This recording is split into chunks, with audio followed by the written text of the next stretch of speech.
PJS Kepala Unit Pasar Cigombong menyebutkan saat ini keberadaan dan menjamurnya PKL di sepanjang jalur masuk Pasar Cigombong Kabupaten Bogor dikeluhkan para pedagang yang membuka usahanya di dalam Pasar Cigombong. Bahkan pihaknya telah menerima surat pernyataan dari puluhan pedagang pasar yang keberatan dengan keberadaan PKL tersebut, sehingga pengaduan tersebut dilanjutkan dengan melakukan cek ke lapangan.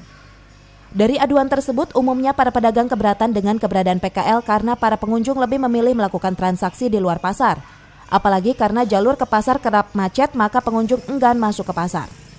Selain itu, harga yang ditawarkan para pedagang kaki lima lebih rendah, jauh dengan harga yang dipasarkan para pedagang pasar Cigombong.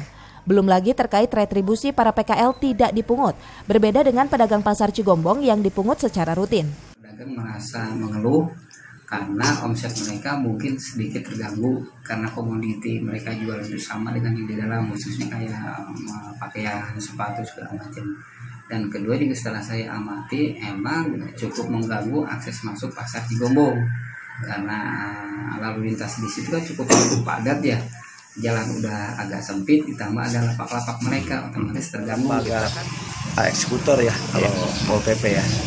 Tentu menunggu surat resmi dari yang bersangkutan. Nah, keberatannya mungkin aspirasi pedagang pasar sebetulnya itu kan masuk nanti difasilitasi oleh PD Pasar Jaya. Jadi kami posisinya menunggu surat itu. Nanti tentu setelah menerima surat kami ngambil langkah-langkah sesuai dengan protap yang ada. Menegur dulu lah 1, 2, 3 kali.